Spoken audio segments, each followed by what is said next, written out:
Hello guys, আজকে রাত্রে কাজ শেষ করে বেরিয়ে পড়লাম দীঘার উদ্দেশ্যে। কারণ আজ হচ্ছে 31 ডিসেম্বর এবং কাল হচ্ছে 1 জানুয়ারি। এই জন্য আমরা চলে গেলাম দীঘার উদ্দেশ্যে। এখন বাজে প্রায় রাত্রি 10:30।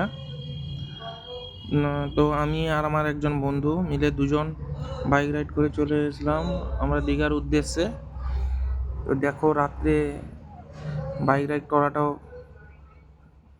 প্রচুর একটু এত ফগের জন্য প্রচুর একটু অসুবিধা হচ্ছে।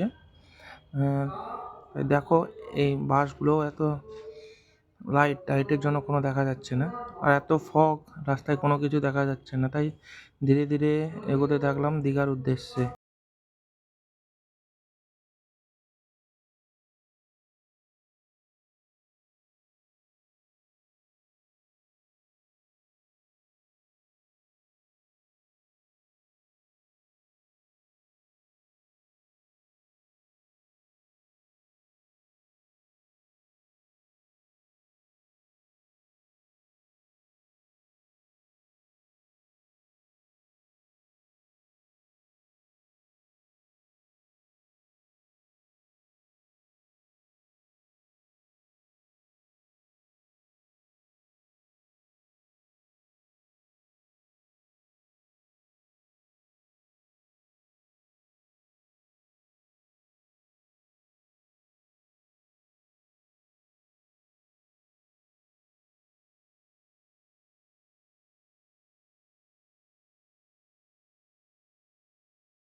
রাইড করে প্রায় অনেকটা পথ চলে এলাম।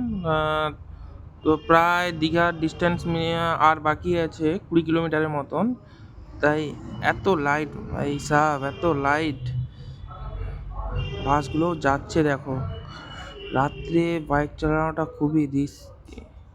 তাই যারা যারা রাত্রে বাইক রাইড করো তাদেরকে বলবো একটু সাবধানে বাইক রাইড করার জন্য। কারণ এত ফগের জন্য কোনো কিছু দেখা যাচ্ছে না। আর কারা কারা 1 জানুয়ারিতে দীঘা ঘুরতে এসছো, প্লিজ কমেন্ট করে বলবে প্লিজ।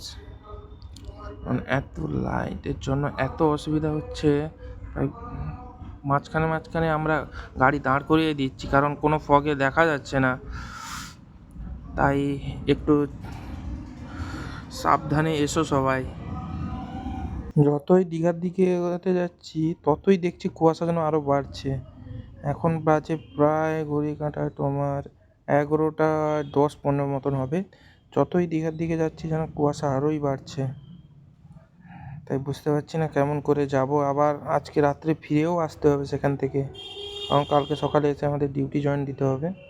তাই ধীরে ধীরে চালাই, সেফ ড্রাইভ করবো তো বাড়িতে সেফই ফেরত আসবো। কারণ অতিরিক্ত রাফ ড্রাইভ করে কোনো লাভ হবে না। কারণ আমি সবাইকে বলবো 10 মিনিট লেট হোক, কিন্তু ড্রাইভ স্লো করে যাও, ড্রাইভটাই মেন। আর সবাইকে বলবো যে রাত্রে রাইড করার আগে একটা প্রপার ঘুমিয়ে নিও, কারণ যতটা তুমি ভালো মতন ঘুমাবে রাত্রে ড্রাইভও ভালো মতন করতে পারবে। তো চলো, এখন ক্যামেরাটা বন্ধ করছি, চার্জও শেষ হয়ে আসছে। তো পরের ভিডিও আবার আসতে চলেছে, এতটাই। কারণ পুরো রাস্তা কভার করে যেতে হলে ভিডিওটা অনেকটাই বড় হয়ে যাবে, তাই কিছুটা কিছুটা দেখাচ্ছি। রাত্রে ড্রাইভ, আমার এই প্রথম রাত্রে ড্রাইভ।